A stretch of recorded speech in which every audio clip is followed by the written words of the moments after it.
Hey everyone, Julian from Street Runner here. As you know, we're on our way to launching our very first play to earn races with car NFTs and crypto rewards. It's all inside a metaverse, so the whole Web3 shebang. And on this journey that we've embarked on, we get to meet some pretty awesome people. And I'm thrilled to be joined today by one of them, the very, very busy Guillaume Vergnas from Alpine, who's cultivating quite celebrity status, I see on your LinkedIn feed.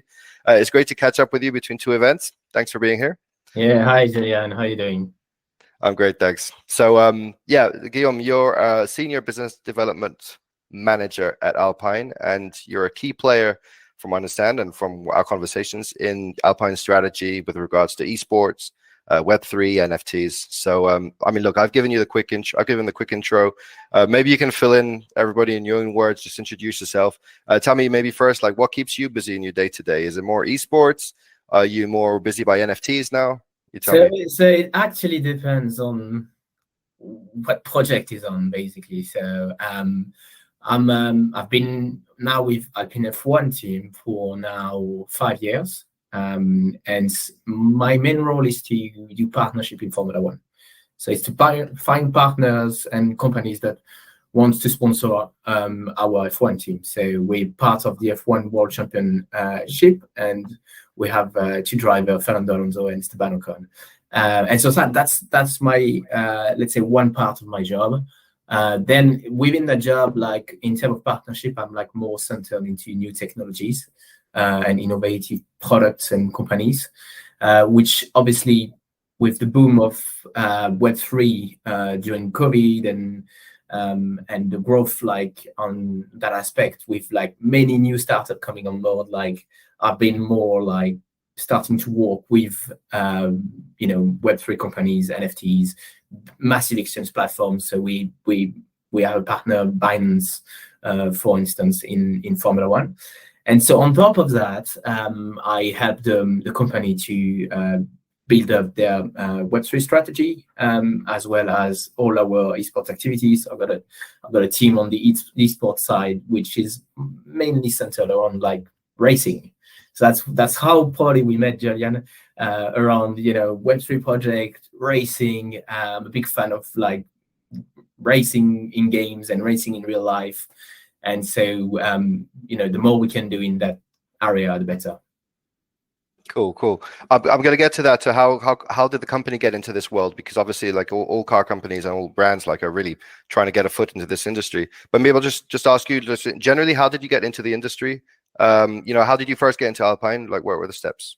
Yeah, so I've been a massive fan of Formula One since I'm 3 years old. So basically, I was the kind of kid of child by then that like was unsticking numbers on the video cassette of my parents to stick them on my little F1 cars. And one day they just let me in front of the TV, and suddenly it was F1. And so that was back in the days. There was the battles between Michael Schumacher and Jacques Villeneuve. And so that's how I started to become like a massive fan of F1. I've always been like a gamer. I'm rubbish at gaming. At any games I try, I'm not great. But I like the business, linked to esport, gaming, and motorsport. So yeah, I did like business studies and got into Alpine F1 team. And turns out there's like opportunities in another area that I've loved. It's gaming, and I got interested in NFTs and Web3. So yeah, it's good to mix like personal like passions and real life careers, for instance. Wow. So first job out of university, Alpine F1 team. Boom. Actually went to Renault Sports. Renault Sport was this is all linked, and I started to work in event management of there. So basically organizing competitions, organizing podium ceremonies during like these competitions, which were like the Formula Renault 2.0. Then back then we had the Renault Sport Trophy, which was with like the RS01 car, which is a very aggressive like kind of GT3 car, let's say. Other than all other like racing on tracks, like driving experiences for customers. So I've started by doing this. I also at school created my own society with some friends around, you know, motorsport, automotive, road safety. So always been like doing things around that. I've done a lot of volunteering around organizing races for GT4 cars and GT3 cars. So always been like around. So it's not just like, oh, there's a job, like you're out of school and that, let's go. It's more like a build up to it. Yes, let's say. Yeah, sounds like you've been busy on all fronts there. So I mean, you have a long history then with the sport. Is there a favorite moment, maybe a favorite event, or particularly a moment at an event that really stands out for you? I mean, you're talking about Schumacher and Villeneuve. I can probably think of the thousands of those, but yeah, that was like pretty much what got me into the sport, and that's, you know, a bit unusual because people would like love like the area where like Fernando Alonso was winning the world championship, especially in Spain as well, where he's a massive personality. So I guess now it's pretty like awesome events. Like so even if you're walking when you're there, you're still like a little child inside, and you're like, wow, that's a garage of a Formula One team. Like, wow, that's a pit stop, and but you're walking, so you just stay professional as much as you can, but I'd say there's many different experiences on many aspects. So I can't really like pick one. Okay. Have you ever had the chance to sit inside the cockpit or drive Formula One or other class car? So I've driven a Clio Cup car, Renault Clio Cup on Spa-Francorchamps and the Red Bull Ring in Austria. It was just like trying like what I was doing in event management, and I hopped in the car and got like a driving expert just next to me, like telling me not to brake the car. But what was very interesting with GT cars is that I was used to like try to race on the simulator on F1 20 back then. Like, I don't remember 2014 or something like this. And I remember on this specific track you had to brake quite late, but it's not the same on GT cars. You need to brake like way early. So first braking points, I was out. Just through the hedge. I was lucky there was no grass or gravel or anything. So but yeah, and I've been lucky to be in a cockpit of a Formula One show car.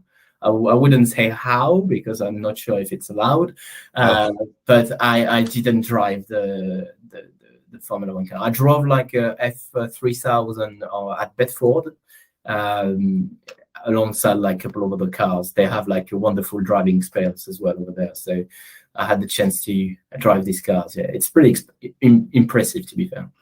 Yeah, it must be. Yeah, I've never had the chance to do it. I've only jumped in the cockpit of a fake F1 car at a conference, you know, like a trade show, and you know, drove around the virtual pitch. But that's as cool as my history gets. Okay, well, hey, thanks for that. Look, I wanted to know maybe if we could maybe talk a bit about the history of Alpine. Like, how long? I mean, I don't know how many years you've been there. 5? How many years you've been with Alpine? I've been with Alpine for 5 years, but you have to know that before in Formula One, it was Renault, and so until 2 years ago, we were still Renault in F1. But Alpine is part of Group Renault, so it's like the premium brand of Group Renault, and that is like focusing on becoming like 100% electric cars, but electric premium cars. So if you have to see the brand of Alpine in the next like 2-4 years, the aim is to be like kind of European Tesla with like motorsport roads, which, when you say that, it sounds quite cool. So, but yeah, we made the change in Formula One 2 years ago to push the Alpine brand, which is the top premium brand of Renault. Renault wants to like push that brand through Formula One. We are in World Endurance Championship. We got like plenty of like GT3 and Cup cars as well.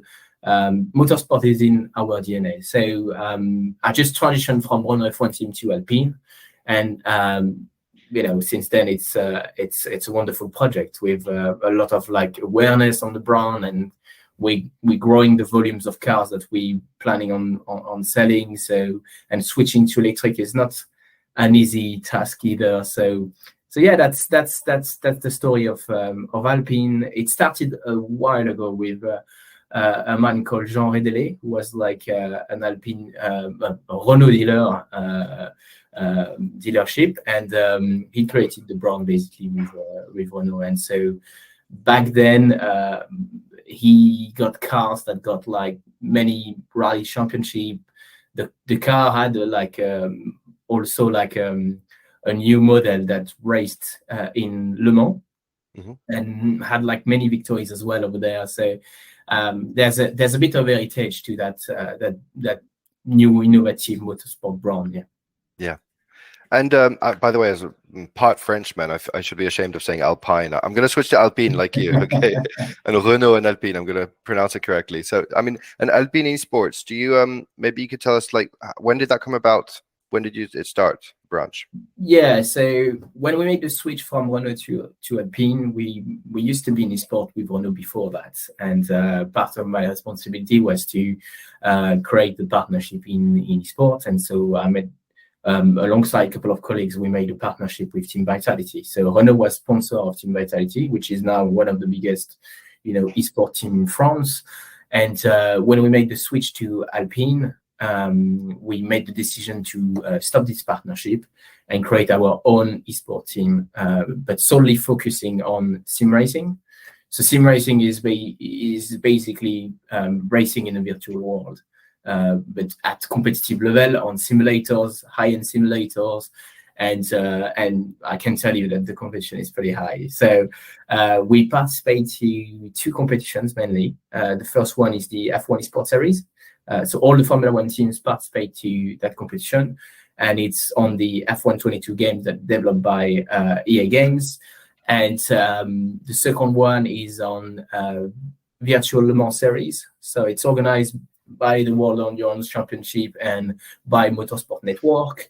And that's something where we compete as well. And on top of this, we have our own championships called the Alpine Sports Series on the Alpine GT4 car. Everyone can participate or try to qualify, and the winner gets to drive like the car in real life. But what's interesting into this as well is that we got like through the partnership that we have with Binance, that you can earn cryptocurrency by winning the competition. So we had like $100,000 worth of Alpine fan tokens, which is like a fan token listed on Binance, that people could like win by winning this championship. And we had like POAP NFTs, like QR code that you can scan when you watch the competition live and the races to get like free airdrop of crypto. So that's the kind of like gamifications that we're looking to do. But yeah, the team is a year and a half, and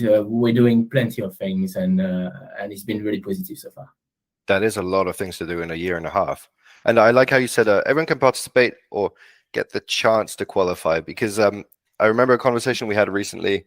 I was quite shocked at interested by the amount of preparation, physical preparation that esports drivers have to go through. Because the taboo is, you're a gamer, you're behind the wheel, and you kind of got the potato chips on one side, the belly hanging out the other side, like really unfit kind of get. And it's not that at all, right? Like there's a rigorous physical preparation to a tournament. I mean, maybe you could like share some information, like tell us how it's when you're an esport driver in the Alpine Sport team, you're a very different position to any other gamers. Like you're in the simulator, in the position, you're holding like a steering wheel, which in general have like a big force feedback. So you need to hold it like perfectly well. You need to coordinate your feet, your eyes, your hands. It's not anymore like just two hands, a keyboard and a mouse. Like you have like all of this aspect together. Plus you need to manage your strategy and manage to have like the best trajectories on the circuits at all time. The championships are so competitive that in qualifying between P1 and P20, you have 0.2 of a second on one 1 minute 50-second, circuit lap. So every details matter, and so that's why they got their salary. They are full-time esport drivers. For us, they train from 6 to 8 hours a day with like specific schedules.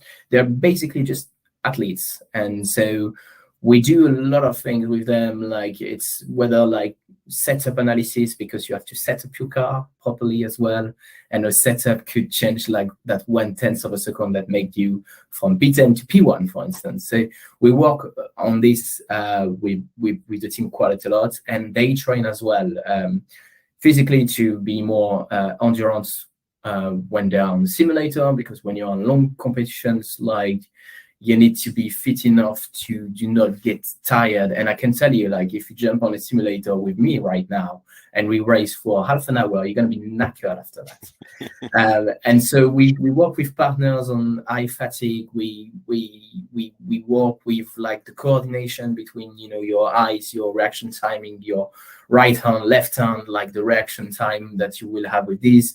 We work on the capacity of the drivers to follow like multiple information at the same time while doing other exercises. So it's not just saying like, oh, they need to be fit, so they need to run around 10 kilometers a day so they can be fit and on their own. We're actually working on specific things related to the game they play, and that's where you get performance from. But everybody's doing it. The whole grid is doing it. So in the end, it's so competitive that every little details matter. You shared with me a really interesting thing also in the part of the previous conversation that we had, that professional racers even sometimes got tips out of esports drivers because there was obviously lower risk. Obviously, there's no risk as an esports driver apart from non-qualifying. There's no physical risk to losing the race. And they actually learned to maybe attack a specific bend or curve like better from the simulator drivers than actually on the racetrack. And I thought that was astounding. Is this something that you're replicating, or was it just a one-off kind of story, or is this something that you're actually trying to combine, hybrid, the virtual and the real life? We're trying to. So on one of the competitions that we have at the Virtual Le Mans series, you need to have a team of 4 drivers. Amongst these 4 drivers, you have 3 drivers that are esport driver, but 1 driver needs to be a real life driver, and they need to have like an FIA license. So when you mix these teams, sometimes there's different trajectories that are taken by real drivers that are not by esport drivers, because they have no risk to maybe break the suspension or maybe break the engine. And sometimes real driver like just take different paths because they're used to avoid any disturbance on the car that can create like massive failure. And so at the time, I think it was 2 years ago, the real driver team discovered that they could go quicker by using a specific bump on the track. They've been avoiding this for the past few years, and we tried to do it, and it ended up being a gain of performance in the real 24-hour of Le Mans that led up the team to multiple success. Then we have also different ways.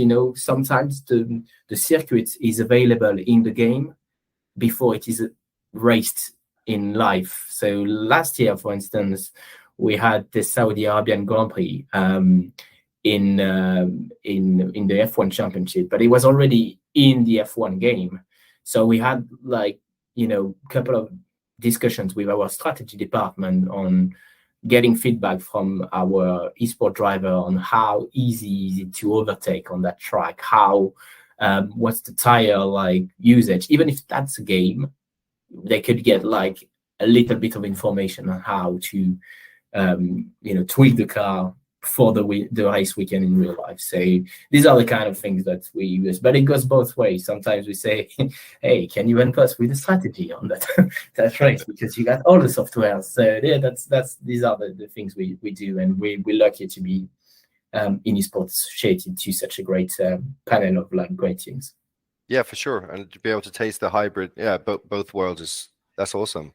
I wanted to take this to maybe the conversation a bit towards NFTs, right? I mean, you mentioned the campaign you did with Binance, the crypto rewards and stuff. Look, the question I like to make to everyone, and this is just maybe a silly question, but I find it hard explaining the world of metaverse and NFTs and Web3 and all that stuff to people who don't really know about it.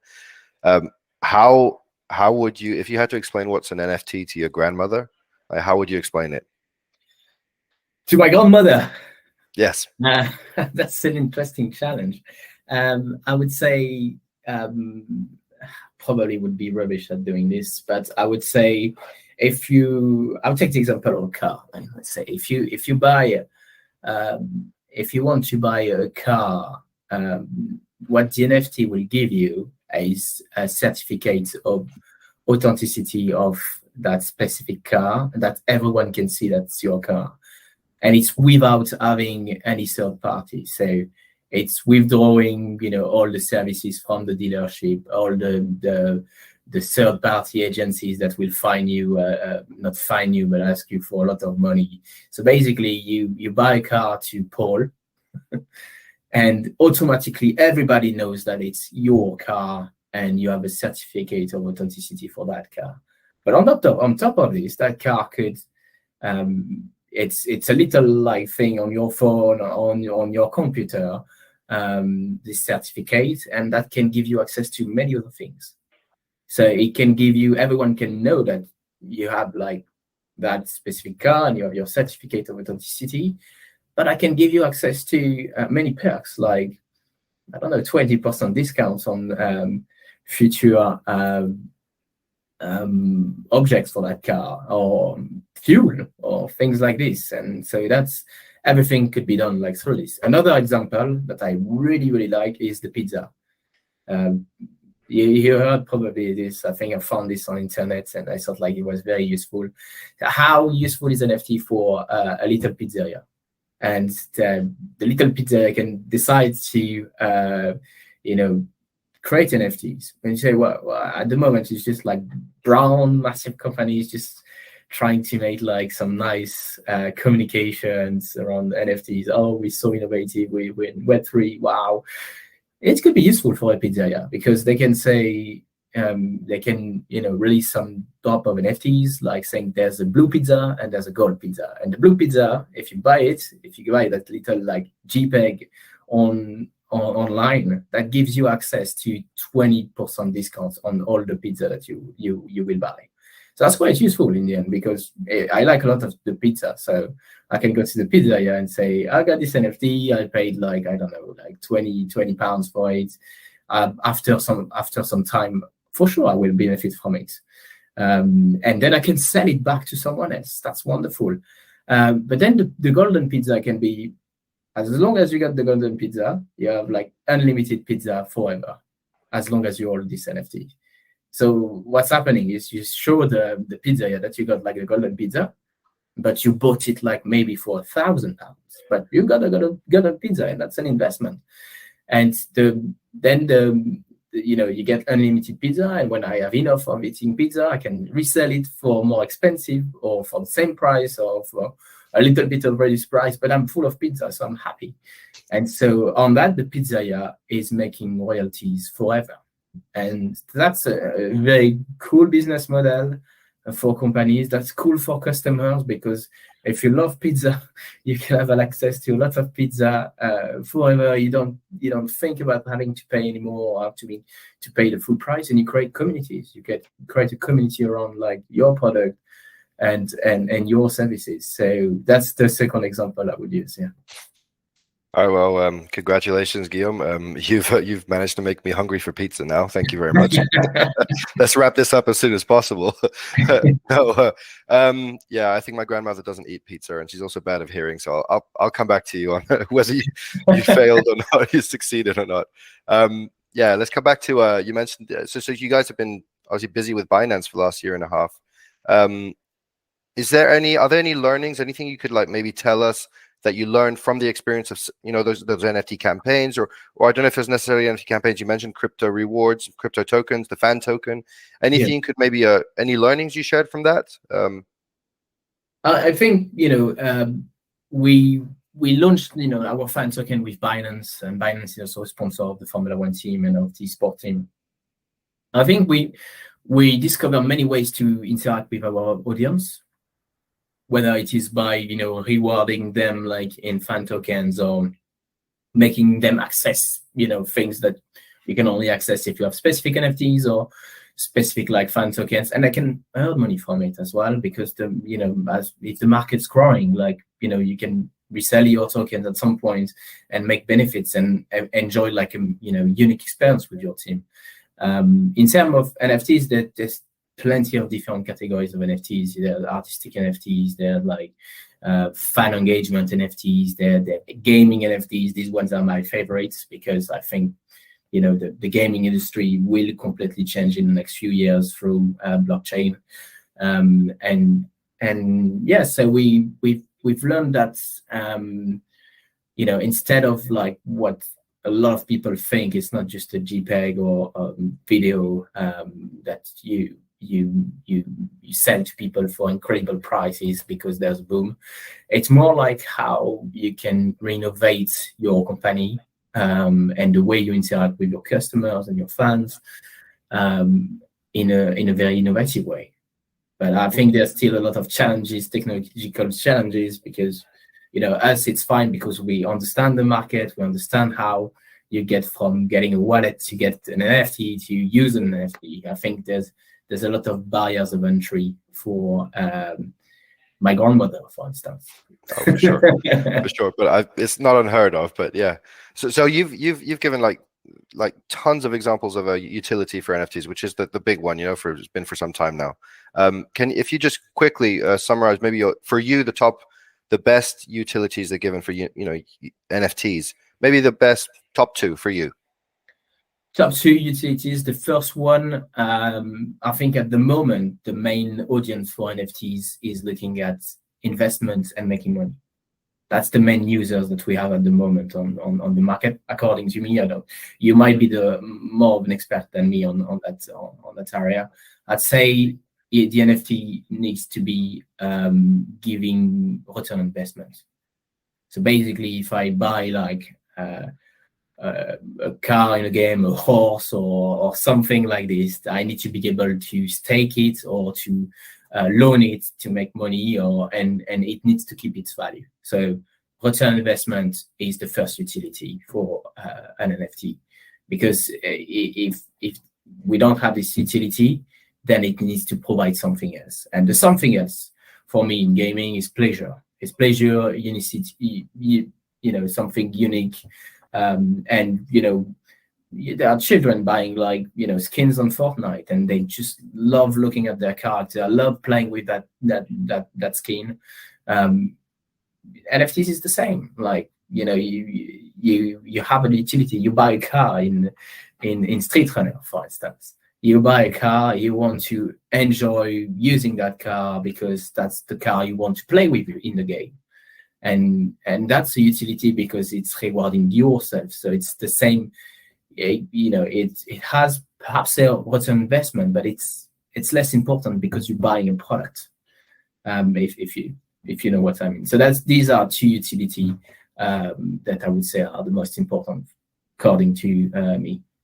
Fantastic, and I love that. Thank you for the plug, by the way, halfway through there. And I like that you've taken it out to the world of gaming. Maybe we can have a couple more questions, and I don't want to take too much more of your time. Thanks a lot for already being part of this conversation. Maybe we could delve a bit into games. So you say you're not that great a gamer, or you didn't used to be that great a gamer?